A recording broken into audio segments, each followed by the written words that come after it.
Boss New Zealand south ఆఫ్రికాని semi-final మ్యాచ్లో 13వ ఓవర్లోనే చిత్తు చేసి పడేసింది. అయితే ఈ మ్యాచ్ ముగియగానే ఇప్పుడు సోషల్ మీడియాని షేక్ చేస్తున్న క్వశ్చన్ ఏంటో తెలుసా బాస్? సౌత్ ఆఫ్రికాని వాంటెడ్లీ ఓడించారా, కావాలనే సౌత్ ఆఫ్రికాని ఫైనల్ రాకుండా చేశారా అని.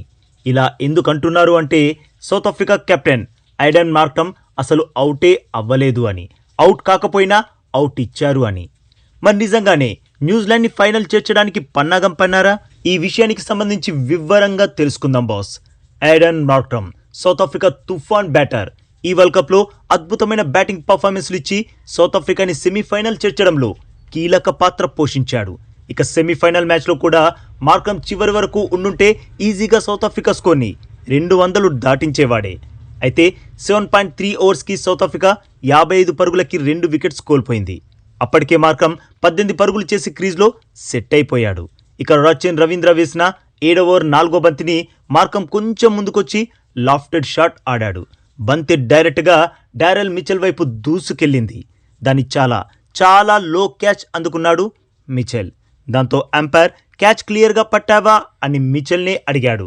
దానికి మిచెల్, మీరు థర్డ్ ఎంపైర్ని అడగండి, నాకు క్లారిటీ లేదు అనేశాడు.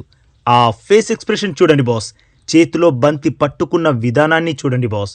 మిచెల్కి అస్సలు కాన్ఫిడెన్స్ లేదు క్యాచ్ సరిగ్గా పట్టానని. దాంతో ఎంపైర్ కూడా థర్డ్ ఎంపైర్కి రివ్యూ కోరాడు. అసలు మిచెల్ క్యాచ్ సరిగా పట్టాడా, మార్క్రమ్ అవుటా నాట్అవుటా అని. ఇప్పుడు పిక్చర్స్ని చూసి క్లియర్గా అర్థం చేసుకుందాం బాస్ అసలు ఏమైందో అని. ఈ పిక్ చూడండి బాస్, అదిగో బంతి మిచెల్ అందుకోవడానికి ముందుకు డైవ్ చేస్తున్నాడు. అయితే బంతి మిచెల్ చేతిలోకి వచ్చే టైంకి క్లియర్గా చూడండి బాస్, అక్కడ బంతి గ్రౌండ్ని తాకింది.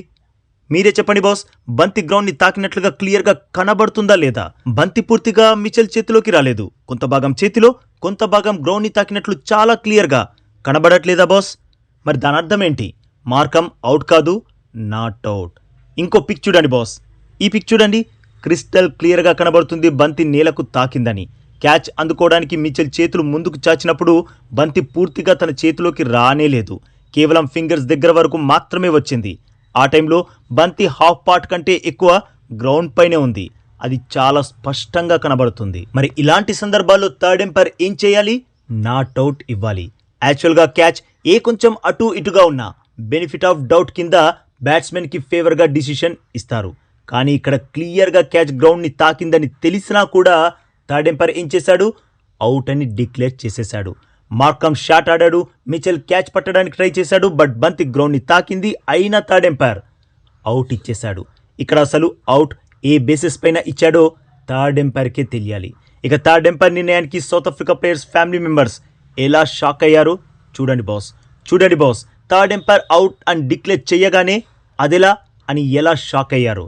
వాళ్ళే కాదు బాస్, మ్యాచ్ చూసిన ప్రతి ఒక్కరు అలానే షాక్ అయ్యారు. ఇదెక్కడి చెత్త డిసిషన్ అని. అరే, అంత క్లియర్గా బంతి గ్రౌండ్ని తాకుతున్నట్లు కనిపిస్తుంటే అలా ఎలా అవుట్ ఇస్తారు? థర్డ్ ఎంపైర్ ఏమైనా గుడ్డివాడా? 1కి 10 సార్లు చూసి కూడా ఇంత చెత్త నిర్ణయం ఎలా తీసుకుంటాడు? క్యాచ్కి సంబంధించి 2-3 యాంగిల్స్ చూపించాడు, అందులో ఒక్క యాంగిల్లో కూడా అది క్యాచ్లా అనిపించలేదు. అంత క్లియర్గా కనిపిస్తున్నా అవుట్ ఇవ్వడం ఏంటి? అందుకే థర్డ్ ఎంపైర్ అవుట్ అని డిక్లేర్ చేయడం ఆలస్యం. మార్క్రమ్ చాలా కోపంతో ఊగిపోయాడు. తనకి బాగా తెలుసు అది క్యాచ్ కాదని, తనకి బాగా తెలుసు తను క్రీజ్లో ఉండడం ఎంత ముఖ్యమో అని, తనకి బాగా తెలుసు తను క్రీజ్లో ఉంటే స్కోర్ని ఎక్కడికి తీసుకెళ్లగలడు అని. కానీ థర్డ్ ఎంపైర్ ఏమో అనవసరంగా అవుట్ ఇచ్చి పడేశాడు. ఆ తర్వాత సౌత్ ఆఫ్రికా 2 వికెట్స్ కూడా త్వరగానే కోల్పోయింది. చాలా కష్టం మీద 169 వరకు వెళ్ళగలిగింది. అది ఎన్సన్ చివర్లో బాదడం వల్లే, లేదంటే ఆ స్కోర్ కూడా చేరేది కాదు. కానీ మార్క్రమ్ అవుట్ మాత్రం బిగ్ బ్లండర్. ఒక తప్పుడు నిర్ణయంతో సౌత్ ఆఫ్రికా వరల్డ్ కప్ ఆశల్ని తుడిచిపెట్టేశాడు థర్డ్ ఎంపైర్. కాబట్టి ఇలాంటి బ్లండర్ చేసిన థర్డ్ ఎంపైర్పై యాక్షన్ తీసుకోవాలి. ఈ విషయంలో మీ ఒపీనియన్ ఏంటి బాస్? మార్క్రమ్ థర్డ్ ఎంపైర్ తప్పుడు నిర్ణయానికి బలైపోయాడని మీరు నమ్ముతున్నారా? ఎస్ ఆర్ నో కామెంట్ చేయండి బాస్. ఇక ఈ లేటెస్ట్ అప్డేట్కి ఒక్క లైక్ కొట్టి మన ఛానల్ని ప్లీజ్ సబ్స్క్రైబ్ చేసేసుకోవచ్చుగా బాస్. ఇక ఈ వీడియో చూసినందుకైతే మీ అందరికీ దిల్ సే థ్యాంక్ యూ బాస్.